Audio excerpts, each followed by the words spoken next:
Welcome to Natural Habitat Adventures Daily Dose of Nature. Today's topic is how traveling with Nat Hab supports conservation. And our presenters today are Payal Mehta and Arpita Dutta.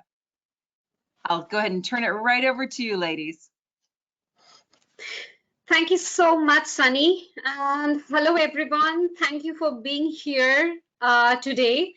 This is Arpita. I have been guiding with Nat Hab since 2018 for India, Nepal, and Bhutan. And today, it's the last day of the Wildlife Week. What a day!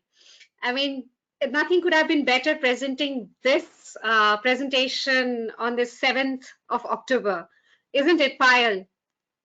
Absolutely. Very, very happy to be here with you, Arpita. For everyone who's listening in, my name is Payal, and I have been in EL for Nat Hab since 2014, currently guiding for Nepal, Bhutan, India, and Sri Lanka, and very, very happy here to be talking about a topic that we've internally spoken many, many times, and we are bringing it out, probably having this conversation that we've had before in front of you this time. Absolutely, Payal. Imagine we travel all around the world for different reasons. And we try to seek the points we are interested in. It could be culture, heritage, adventure, wildlife, sports, and even for food. Definitely, even a person like me who is so foodie, I would love to do that as well. And so I think we all go out in some way or the other, right? For some reason. So why do you want to travel, or where do you want to go? Yeah, Arpita, where do I want to go? That list is, I think I shouldn't even start. But why I like to travel? Yeah, just like you said, it's for various reasons. It's so many different things. I love exploring. I think that's like a happy place. Going out in wildernesses that sometimes we've been before, or going to places that you've never been before to see animals or creatures or habitats that I may have never seen before. And also I feel like travel is something, it's like the best university or the best school in the world. The amount we learn, say on a 10-day trip, at every level is nothing compared to a 10-day course, or like a 10-day project. So yeah, it's all these different reasons that I love to travel and enjoy every element of a trip. Yeah, and of course, I think for for expedition leaders, or first as a naturalist, we would definitely love to go to the places where adventures and wildlife is waiting for us. And for wildlife viewing, Payal, one thing I believe that we could reach to the core areas of the of that place, core area in the sense from where everything has begun. Because cities, it's all like the concrete structure, you have the vehicles, and so much of electronics is all around. It's very, I would say, materialistic life. But when you have to go to view the wildlife, you have to get into the authentic areas from where people have originated, how they have learned to deal with nature, or being together. So I prefer, yeah. So that's why I guess. And as you said, that where I want to go, of course, the bucket list is huge. But Payal, while thinking or while planning the trips, we can think that, I sometimes question myself that what effects does this tourism is bringing for the environment? Imagine the impact of irresponsible tourism. no matter what kind of tourism is, whether it is wildlife, adventure, or your sports, we are actually leaving a lot of footprints, not only footprints, I mean, a lot of waste products or waste things behind when we come back from that area. That is increasing the carbon footprint, animal abuse, pollution, even the waste, that non-degradable products in the land or in water. And even it was shocking, Pile, when I got to know that Mount Everest has become the highest altitude dumping ground. I mean, how does it feel? I feel very demoralized. I mean, it's very disappointing, isn't it? I mean, to know Yeah, this. so true. It's like we are a part of this. This is travel. We are in the thick of the travel industry. We are a part of all of this. Even if there's, like you said, we are a part of all the negative impact that's coming out. Through this industry, either as travelers or as people who earn our bread and butter from it. But Arpita, at the same time, when you think of the benefits of travel, they are invaluable. The love that it can create for nature. How do you measure? It's the thing is that these aren't easy to measure, right? Or the education that it gives people about all these various places of wildlife, of habitats, of different types of communities, the diversity that this beautiful planet has, within human beings and also nature. And how would all of that broaden our horizons, open our minds up, change us as people? How it sensitizes us to non human beings and also other human beings is just absolutely priceless. I can never imagine a world without travel. I mean, it would be the most boring place, while I do understand the negative impacts of it. It's like you can't have a world without travel, right? I And completely in a way, agree. yeah, exactly. And in a way, we've heard that there is a buzz in town. Everyone is aware of the negatives and the positives in some ways, and you can hear it in all these different terms that you hear around in the industry. Ecotourism or green travel, responsible tourism, sustainable tourism, community tourism. I mean, it's great. I feel happy that the whole world is talking about these things. But then the challenge is how many are able to actually follow through, even us included, individuals or organizations. It's not that easy. It takes time, effort to go through with these these various sort of responsibilities that we've taken over our heads, for being eco or green or responsible. Yeah, that's true, Payal. And somewhere at the same time, I feel, worried about few of the travel operators because it's a buzz in the town. They try to take this word, but how much authentic they are, or how much they are following the norms of being an ecotourism company, or that is a big question. I mean, Yeah, because it's as we hard to find travel out. along, yes, that you cannot find out. So I think, Payal, that's the reason why maybe. I mean, see, we have been doing this, or we have been a part of this whole ecotourism and all this. I mean, all this natural diversity, and rather, I can call ourselves like that. We are the distinct creature of Mother Nature, could be. So thinking of that, maybe we come across very few entities who would have actually thought about this in an honest way. And that's how I think this whole concept has come up uh, over the years of practice, which is conservation tourism. And I know which is minimizing the negative impact of tourism day by day. And this could be only two words, this conservation tourism, but this is a huge responsibility on the shoulder to Yeah. each and everyone who is into this system, either the travelers, the guests, the people who are associated in this whole, it includes the lodge, the staffs, everyone. They are actually holding a huge responsibility by them. And imagine, for conservation tourism, it's like generating money for the locals. You know, this is very important, because without the local people improvement or development, you cannot sustain a place nicely, environmental friendly, right?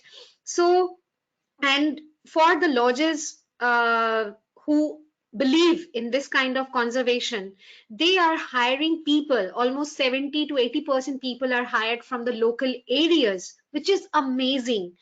And Yeah, while in Asian countries, I believe that those people have that hospitality in their culture, right?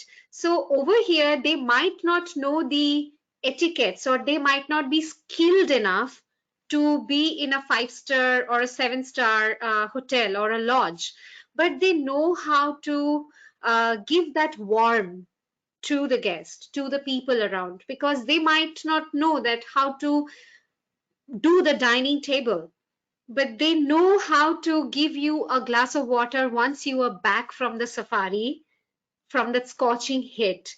That they know, and with that smile. That's amazing, isn't it?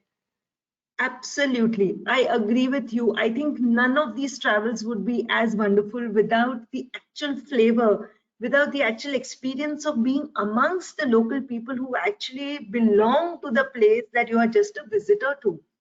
And like you said, some of these places are the conservation travel, speaking of that, have also contributed hugely to just preserving or even restoring large patches of area, to make it more, supporting of the biodiversity that this place actually deserves or has. And we've seen that in terms of, like, for example, some of the lodges we use, in India, this is for all our viewers. In India, we are not allowed to have lodges or national, or properties to stay inside the boundaries of a national park. So all the places where we live, when you travel to India or Nepal, for example, are all outside the national park.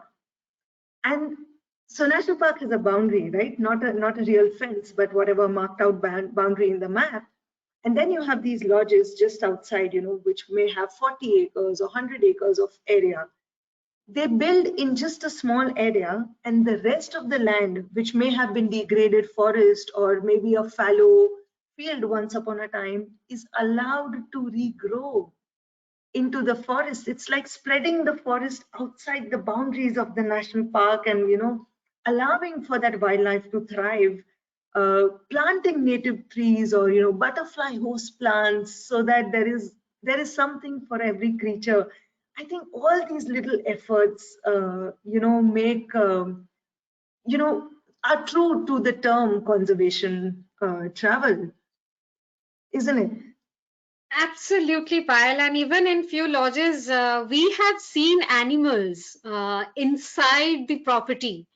We didn't even have to go inside the park, because the animal cannot distinguish the core area and the property itself, because it's that it gives a extension of the forest, and that is absolutely amazing.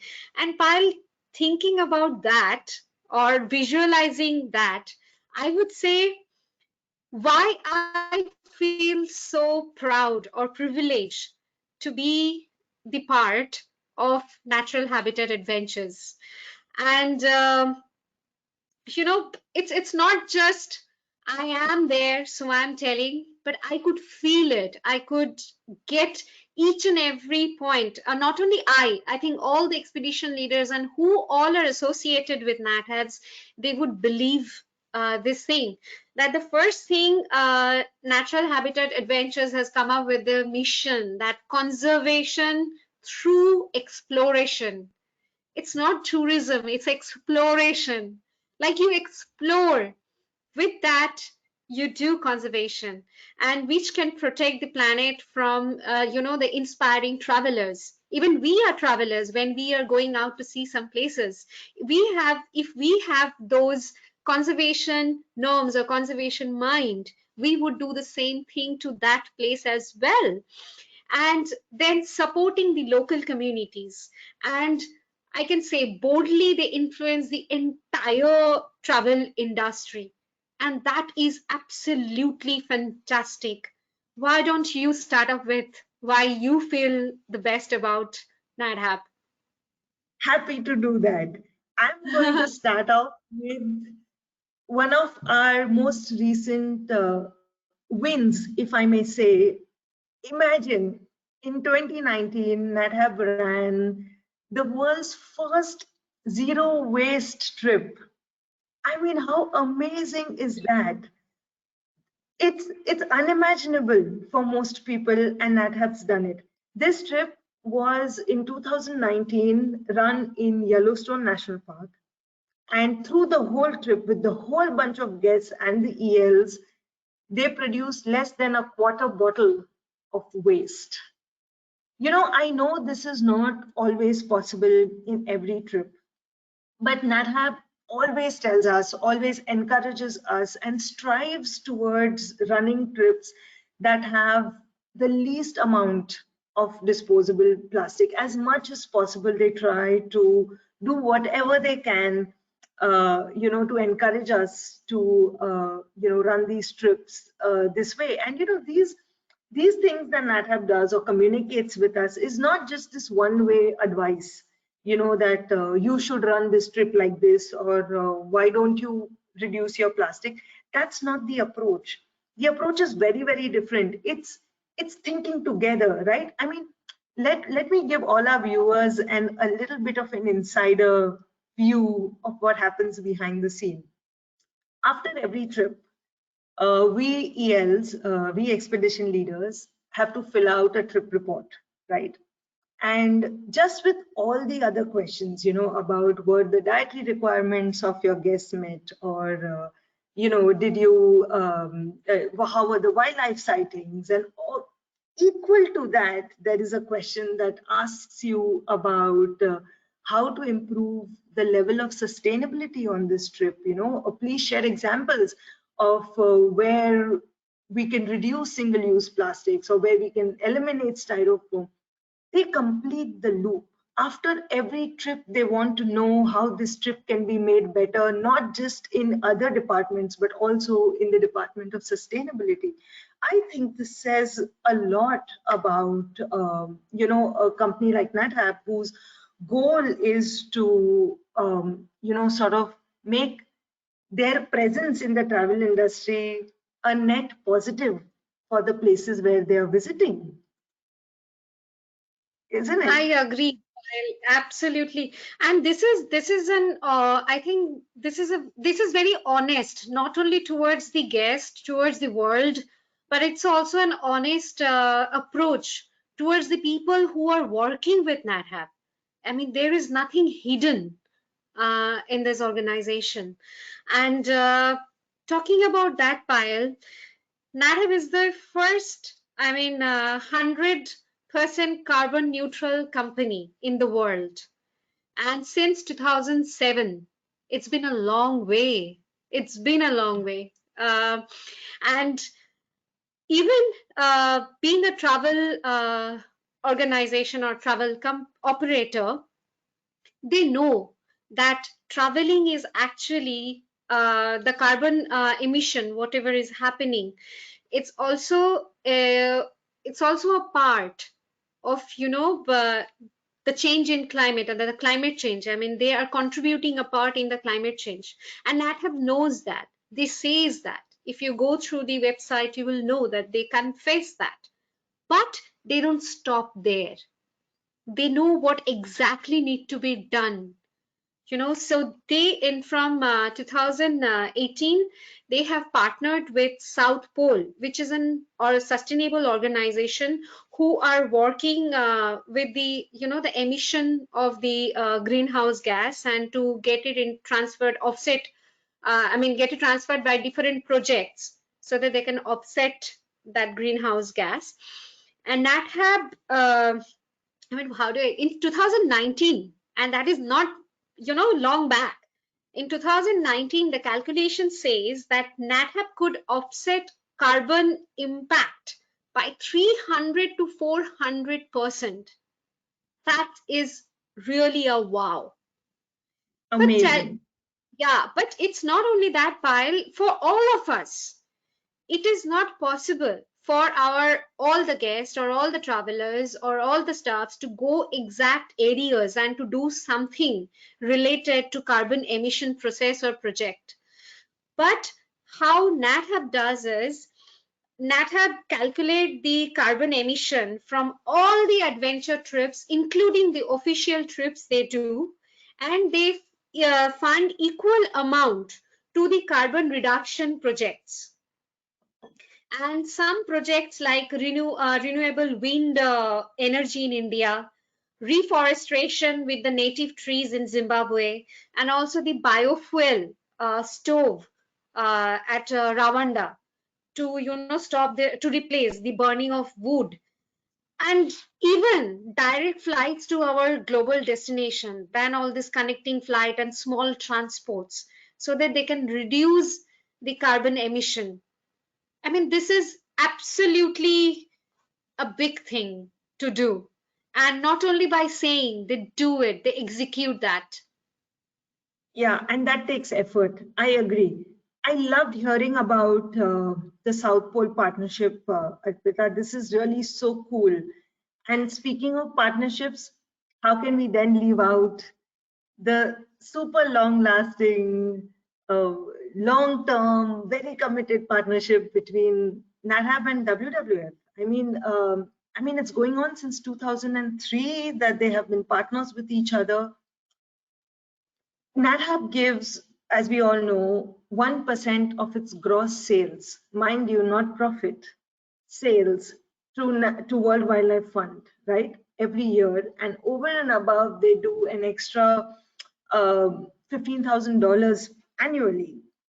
Over the years, it has amounted to over $4.5 million that NatHab has been able to contribute towards an organization like World Wildlife Fund, which, like NatHab, has projects all over the world in every continent. So it's a perfect partnership. And not only that, because of this relationship and with all our travelers and guests who travel with us and NatHab, have on their own individually contributed almost to over $13.5 million. I mean, imagine how bit by bit, how much it adds up to, and that's one thing. But because of this relationship, ears like you and me, we get direct access, to all the updated information in this world of conservation directly from scientists who are associated with WWF. And not only that, we know how much NatHab, for example, encourages us to learn about local conservation projects in our little areas, and to share it with guests, and how much we enjoy that process. I learned that only after starting to work with NatHab, where we were encouraged to first learn ourselves, get a clear picture, a factual, updated picture of what the conservation status is, whether it's of a species or the community or the habitat, and then interpret it, tell the stories of that along with just, not just limiting ourselves just to the natural history part. It makes a trip so much more richer.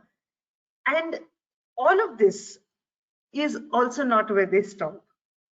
Right, so NatHab also has something they call NatHab philanthropy projects, where they are funding grassroots level, smaller organizations directly and separately from what they do, with WWF. And we have received emails, asking us if we have identified, some nice local level grassroots projects, smaller projects, but doing great work, and could use this help, and we are allowed to nominate these projects to NatHab. We can write to them, and they review it, and if they can, and if it fits into their philosophy, we can actually get some of our favorite local efforts funded and helped through Nat Hab. I mean, that's just amazing. It just makes you feel powerful, to be able to, they give you the power to help work that you really, really like. I think that's just so great. That's just so wonderful, don't you think? Absolutely. I mean, yeah, everything is absolute, I guess. Because, I mean, each and every point, I think we can't disagree with all the points and how NatHub is showing the pathway where we can walk along with others. That's the most important thing, I believe. And with that, Payal, I just cannot ignore that part that no matter how good you try to behave or how good you try to look outside your home, you know, because people can be judgmental, they can ask you questions, but inside your room, inside your home, you can be very messy, right? Literally, I sleep with my books. I mean, everything is over there. They are my pillows, they are my like the blanket and everything. So it's very messy. But anyway, but here what I find interesting about and which I feel so good about it is it's not only outside. NatHab does that in-house as well. NatHab has the green team who works continuously so that they can actually take care of the environment in a different way. Such like NatHab promotes e-bikes. So they have given e-bikes to the office staff who have been staying nearby, and they can come in the e-bike, they can do biking, they can do running if they are like they are freaks, physical fitness, crazy people live in Colorado. So they do that. And you know what? Even for carpool. And NatHub gives Patagonia points for that. So who in one person or a team, if they do something, they end up gaining points as a rewards. And something they get from Patagonia as a gift from NatHab. How cool is that? Great incentives. And they don't only stop with the people in the office itself. I mean, the roof of the office, I mean, it has a solar panel over there, and it has the largest one in Colorado. I mean, imagine how much energy they are saving. I mean, this electricity, it's just the solar power they are using. And, the recycled carpet, there's the cabinet boards which are made out of straw. The floor is of wood and bamboo, and the wall is with the cork. I mean, imagine how they have I mean, think about all these creative things that they can reuse. Even they used reused furnitures to prevent the wastage, and they have an organic garden, and those vegetables are used in the cafeteria. I mean, you imagine it's more than a home, I guess. All the packaging, which are with whatever material they are using, are your compostable, and then cleaning things. I mean, whatever we do to clean our house or the office, those are natural. They are biodegradable, eco-friendly stuffs. I mean, how how nicely they manage everything, how structurally they have done everything, I isn't it? agree. I agree. Absolutely. Because I also had an insider's view on this as well. When we got a chance to go to Colorado, I know, Arpita, it's a long overdue trip for you, and I hope you go there soon. Yes. But when we had a chance to go, we were a lot of guys. Okay, I don't remember the number exactly, but we were quite a few of us, and we were staying at a ski house.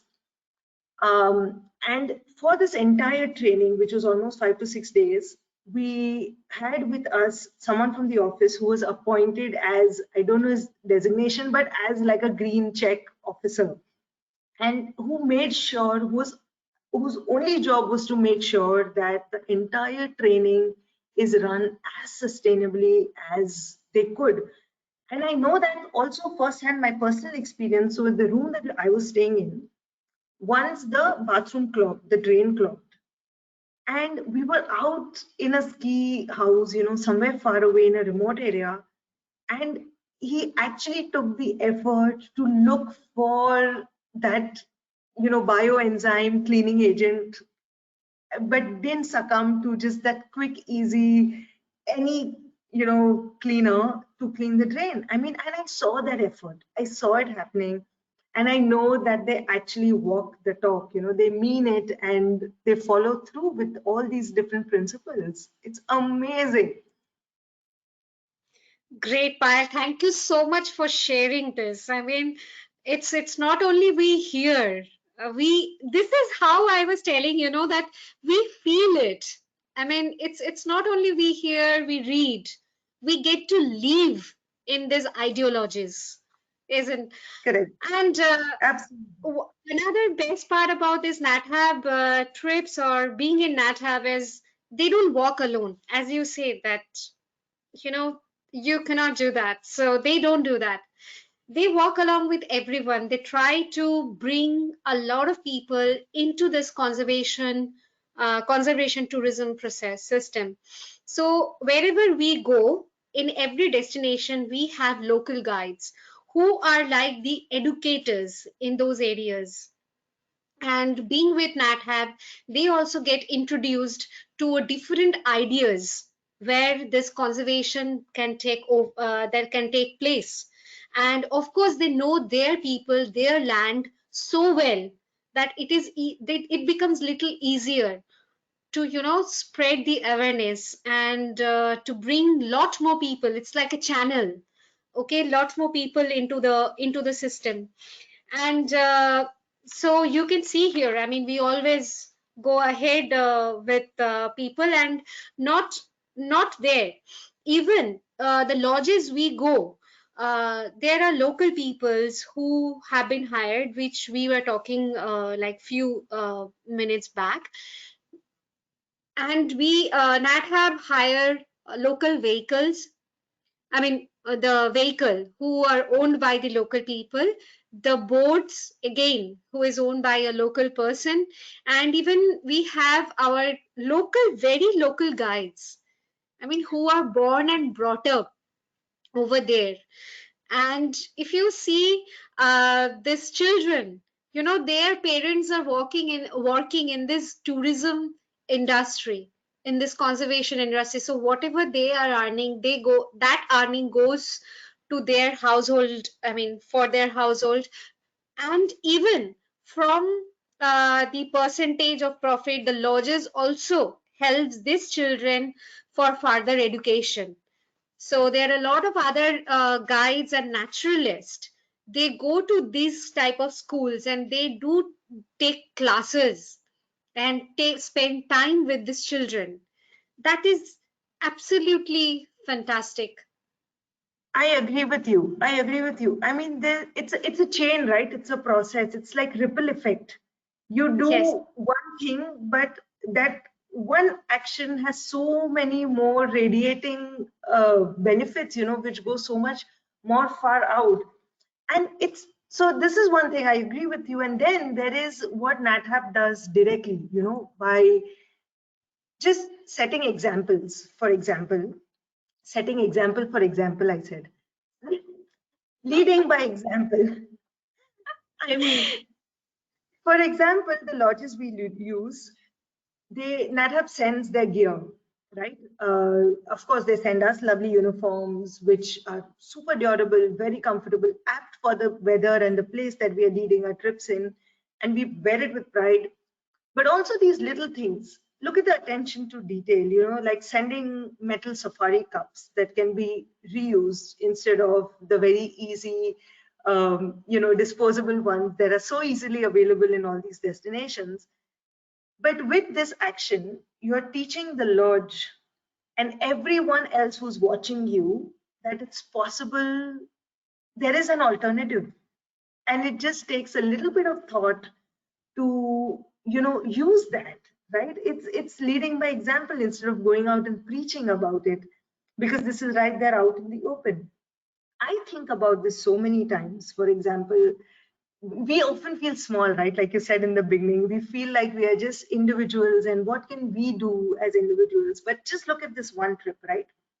Say, suppose we have a 10-day trip and we have 10 guests with us.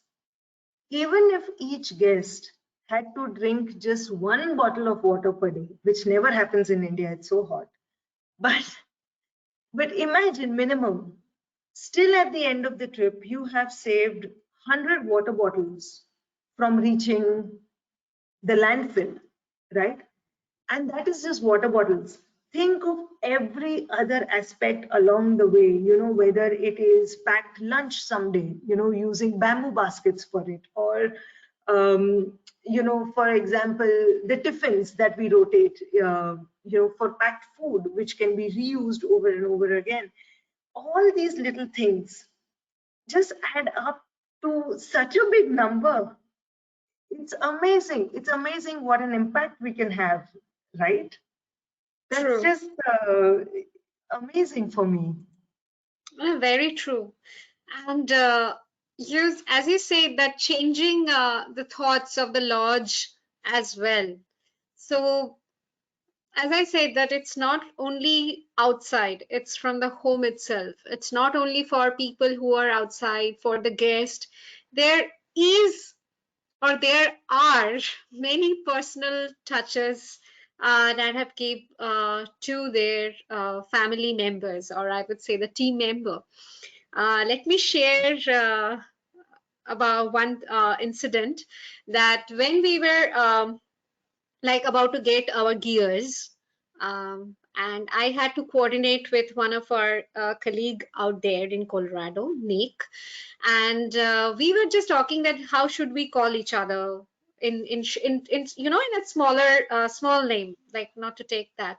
So I said, yeah, I got many nicknames during my trip with Nat Hab. Guests have given me quite a few good nicknames. Okay, because my height is short, so it's like Arpita, Ita means in Spanish, which is mean little. So I get many, but one of the the first one I got ever is the Chief Chili Chick in Charge. Okay, it sounds really funny because I had actually raw chilies, and from that, and I was leading the group, so it came along Chief Chili Chick in Charge. So I just shared this story with Nick, and Payal, it was amazing when I received my gear pack. I mean, gear stack. It's from all the way from USA. And when I opened my the chain of my bag, I found this small chit written "The Chief Chili Chick in Charge" in that pocket. It it made me so happy. I mean, being the expedition leaders, you just put the tag or the address and you just send it. But this thing, I think it gives you so much of pleasure.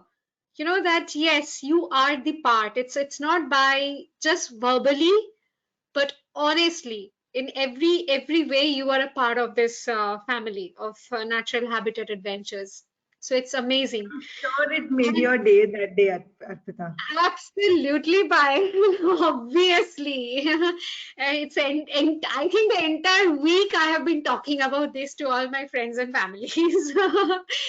And now over here, and especially Payal, I would say that we all do understand that what we have lost in last 2 years due to pandemic, we could not go out, we could not lead trips, and of course, because we do this, and Nat have also like funded few of the guides whose trips got cancelled at the last moment. I mean, this is really touchy. And what we are doing today, the daily dose of nature. Okay, this is a paid like we are getting paid for this as well. So they are helping us even sustaining. throughout this pandemic situation, this crisis moment, Nat have never left us alone. Even every week we had a meeting or training with Nat Hab every week since the lockdown has started. We have a virtual training every week, and that is that you don't feel apart, from the organization before, because you are not getting time to lead the group, but you are associated, everything whatever is happening either in Colorado or in other parts of the world, because all the ELs come together once in a week and we chit chat about everything that is happening. So that, I think that is amazing. The natification you can talk about. Yeah. Yeah, absolutely. What Arpita just mentioned, this is for all our viewers. She just mentioned a term that she used. She said nathabification. Basically, it's the effect that NatHab has on anyone that NatHab comes in touch with, because of their really good actions and everything they follow, their principles, their philosophy, the effort that they put in to be a leading company in travel, not just for how successful they are, but in every other way. And speaking of nathabification, I sometimes feel that nathab doesn't even realize how far their reach is. And with that, I'll tell you a story. Speaking of all this gear and how they look after ourselves. So what happened once? So in the off time, in the off season in India, when we are not leading trips, we do get involved with some other projects. So once my husband and I got an offer to carry out a guide training program, a naturalist training program at one of the lodges, one of the leading lodges in India. And they invited us to come have a look at the property, to meet their guests, to meet their staff, and to sort of understand how they run the lodge. So off we went. We went there. They were offering us a 2-night stay to sort of understand everything before we could actually plan out a syllabus and a training program for their team. So we went, and during those 2 days, of course, we had all of our NatHab gear with us. Okay, we just traveled with it everywhere, I think. And the big point here I want you is the story revolves around this wonderful water bottle. So everywhere we went, whether we went to dinner or we went out for a walk, we always had a water bottle. It's become a habit now, right? Wherever we go, we have this water bottle with us. And every time they offered us bottled water, we refused politely, and we asked for a refill every time we needed water. And they watched us do this for 2 days, and the trip went very well, and they invited us to carry out the training program. We came back next month, we did the training program, and we went back. Okay, episode 1 finish. Act 2 scene 1. Next year they invite us back for another training, like a refreshers for their staff, and we say okay, we'll come, and we go back to spend another week-long training program with the property with their staff. And guess what? There's not a single plastic water bottle in the lodge. There's no single-use plastic at that lodge. This is not even a lodge that's connected to NatHab. It's completely separate. And they have set up a bottling unit inside the lodge. Every single room in the lodge had glass bottle with filtered water, and even the bottles that go out in the safari vehicle for safaris were not plastic anymore. I mean, it was just the most pleasant surprise to go back to the lodge, and we had no expectations. We were not expecting this at all.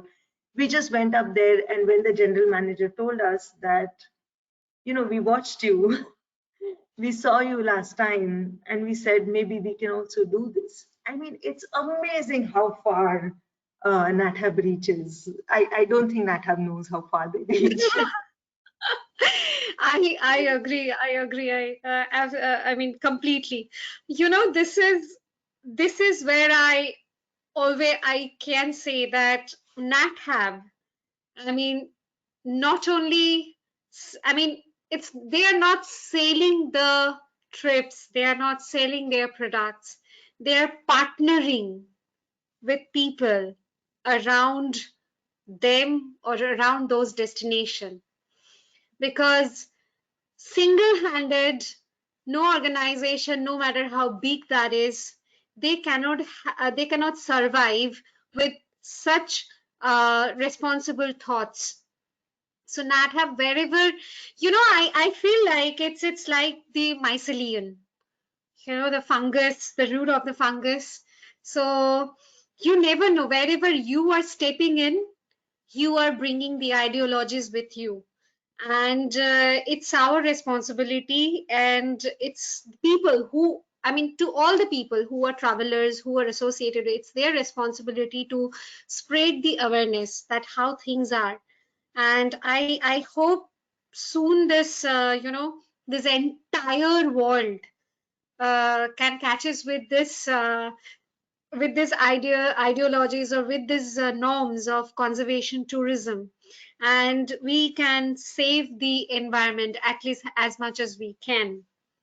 And in that way, Payal, I would definitely say that tourism is something where, it's because the negative impact of tourism can be like a virus, and we are facing one of it. Like slowly, it will kill everything around us.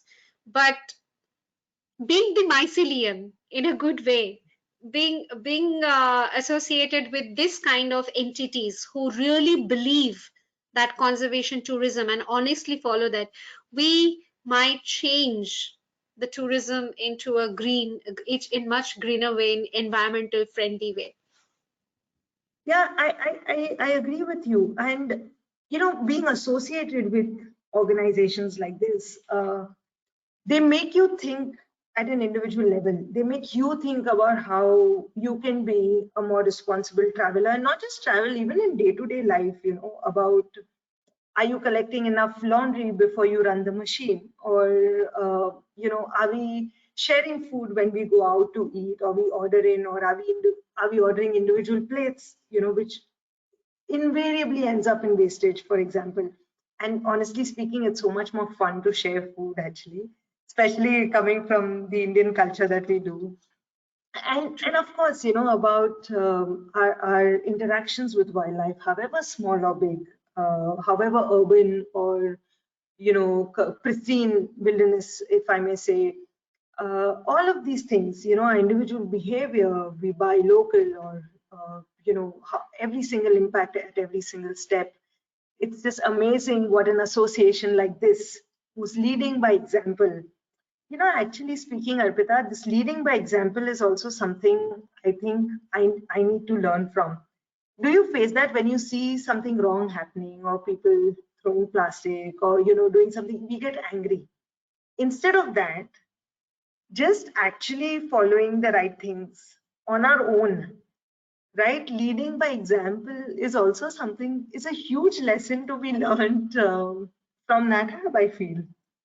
Yeah, I agree, Payal. Even my, I mean, when I was in my turtle organization, so sometimes we need to do, field surveys. And if I see Yeah. people throwing stuff in river, or they're polluting the areas, I mean, beautiful habitats, I pick up the thing by myself if I can reach out there. And my boss used to tell me, Arpita, can you do just 3 good works in a day? Don't get don't get yourself into trouble in so many ways, because in some places we don't understand the language, we don't know their culture, it's very new. And I have been like, don't do this, please, this is not right. I mean, no matter what happens. So he always told me, at least do 3 works. I mean, don't go beyond that, because I won't be able to handle them if anything happens.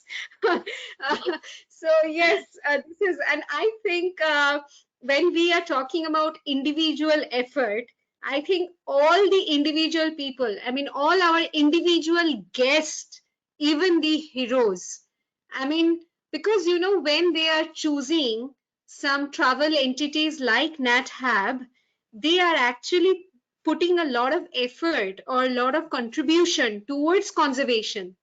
because everything what they are doing, they are providing, it's going for conservation. So I think Yeah. they are also the heroes of our pack, isn't it? Absolutely, absolutely. You're so right. It's amazing that the travelers also who come through Nat Hab with us on trips, who we meet all these wonderful people from around the world.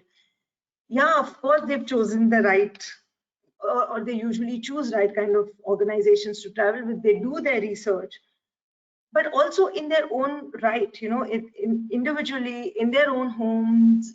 So many of them are an inspiration for us because they themselves are either involved with charitable organizations or conservation efforts, or volunteering somewhere, or have done something, or sometimes made policy level changes, or technical solutions that they've been part of, all geared towards conservation, or doing something better for the planet.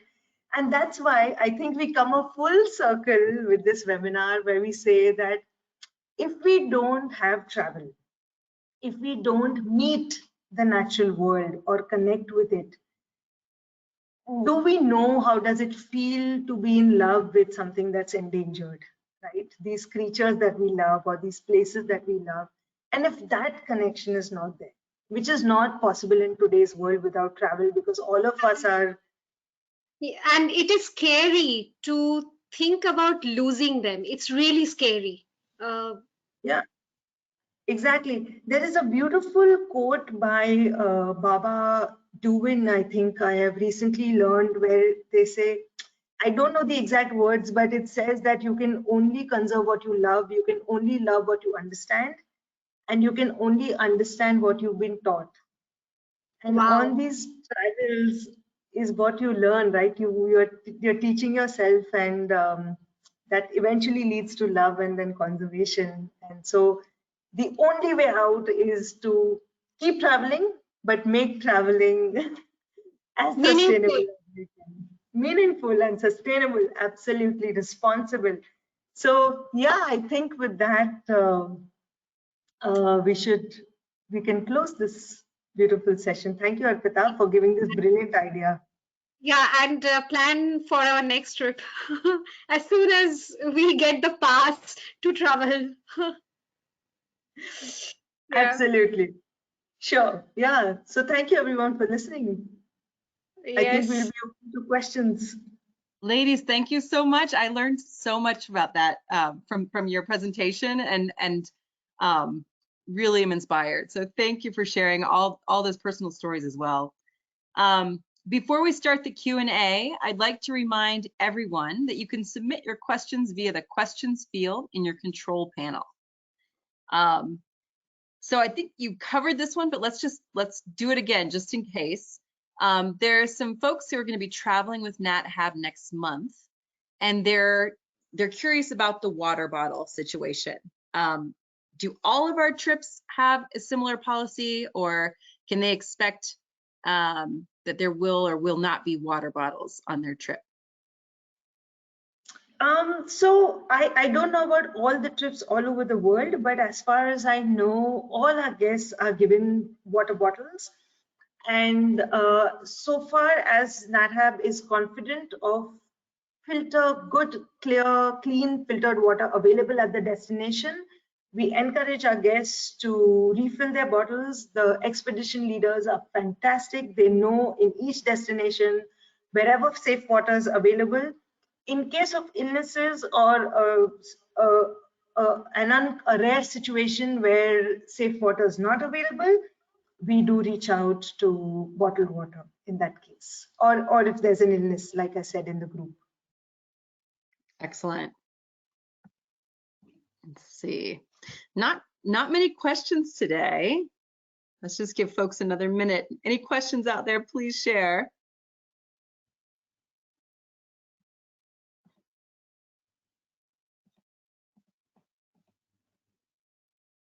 Well, I think that's it. Thank you Everyone. again. Yeah, it was a straightforward presentation. Do you have any I last closing enjoyed it. comments? Payal, okay, you go ahead first. Okay.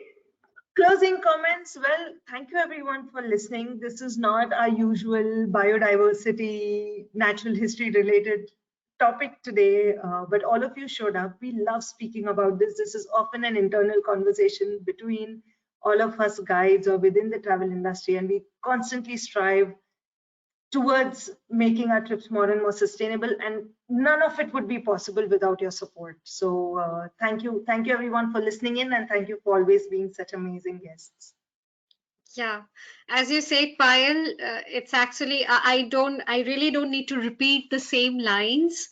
I think today whatever came out, it's from the bottom of our heart, whatever we felt, and we were very honest with all the excitements and all the statement we have said, because I think this webinar was special, was very special, and thanks to all of you who have tuned in today, and thank you, Sunny, as well, uh, for bringing us together. This, I think, we welcome everyone to this Nat Hab family, and hope we will travel together sooner. Very Yes. soon. Well, thanks again for taking the time to present for us today.